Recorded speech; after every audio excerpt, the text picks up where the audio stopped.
Okay, gang, video number 5. I'm going to do something a little different here. There's be no new material. I just want to run through a test with you. And we'll give you some questions. I'm going to give you some answers. And along the line, we'll talk about it. So let's get this going. I'm going to give you some questions here. And what I want you to do is think along with me. What research methodology do you think is appropriate? So number 1, what strategies are implemented by parents who homeschool their children? So what do you think? Well, I think the correct answer would be to conduct a qualitative study or conduct a survey. Question number 2. Does collaborative learning promote achievement in the college classroom? Guys, in my opinion, this would be an experimental design, likely a controlled experimental study.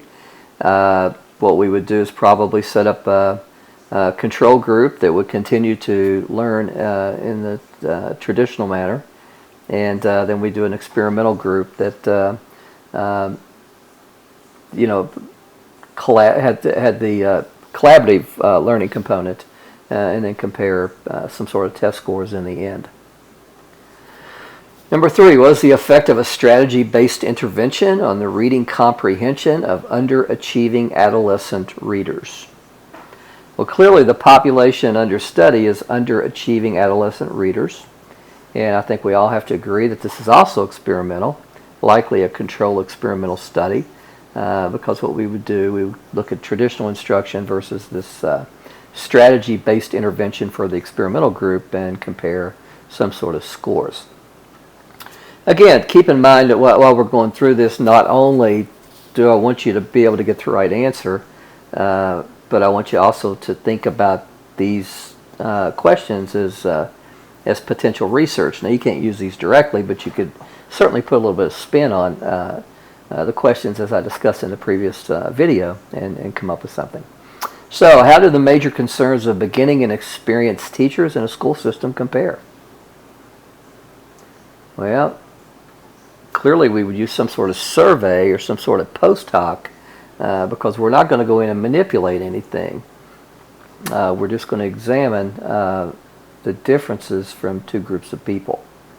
Question number 5, what is the relationship between teachers' undergraduate background? Did they go to a regional university, much like me, at like a Morehead State University, or did they go to some fancy schmancy liberal arts school? Which I would have loved to have done, but couldn't afford it. But anyway, is there a difference in certain measures of competency in the classroom?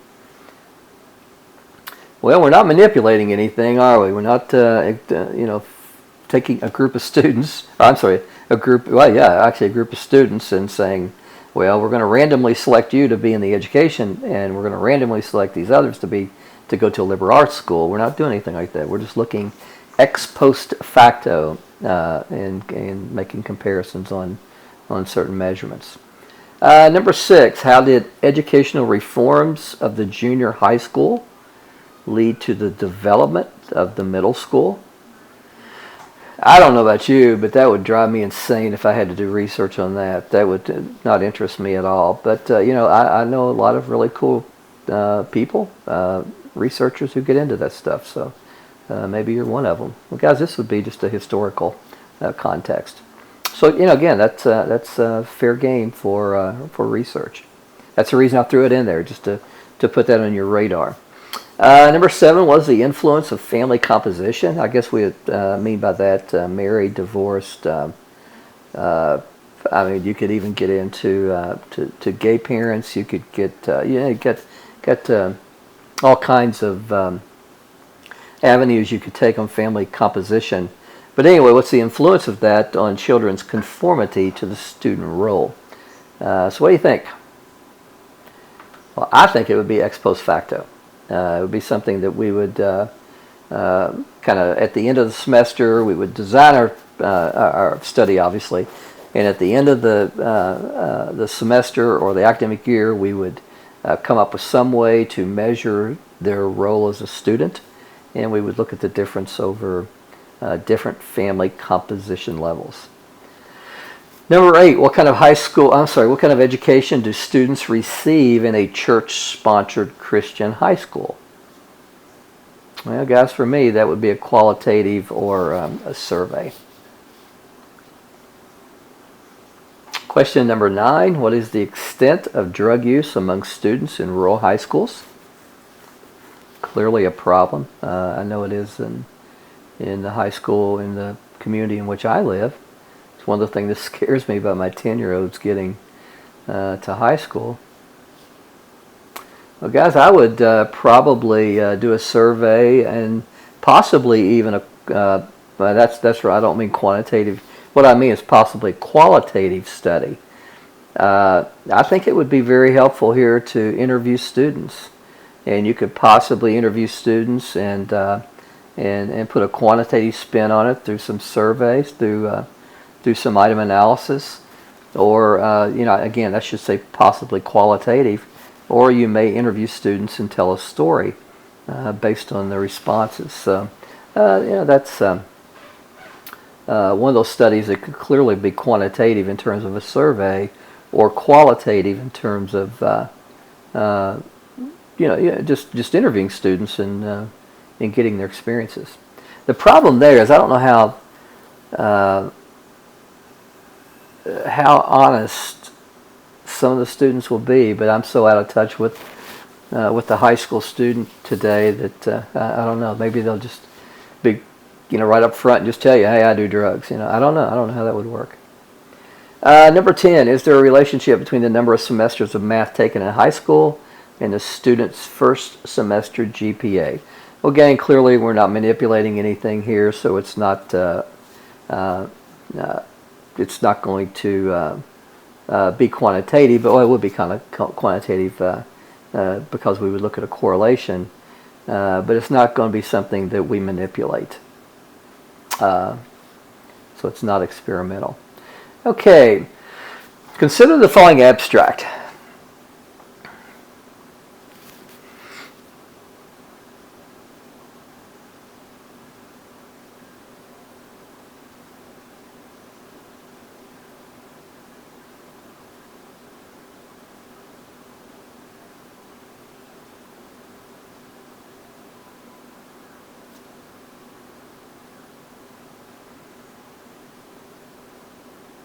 Okay, so you see what's going on here, right?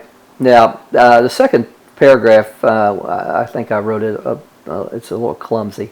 What we have 10 sixth grade science classes were randomly assigned 2 conditions. So apparently 5 were given the inquiry-based science only, and 5 were given the inquiry-based science plus reading. The last sentence indicates that the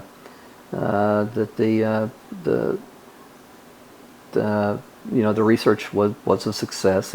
Well, for that matter, it would have been a success even if it didn't show a statistically significant difference, because again, we talked about this earlier. It still provides information on this particular topic. All right, gang. So keep that in mind. Got a couple of questions. Actually, I think 4 questions. So first of all, identify the research methodology. Guys, this is clearly experimental, clearly. And the best way to think about experimental is to think control experimental design. Okay? Identify the independent variable. No, guys, that would clearly be the method of instruction. Identify the dependent variable. Darn. Okay. I meant that to be on another slide, but oh well. Well, that would be the measure of science literacy, probably from a test score. And identify the researcher's conclusion. Well, I think this person was very elated at what they found. So the addition of reading to an inquiry-based science curriculum had a positive impact on middle school students' science literacy. All right, guys, that's it. Short video.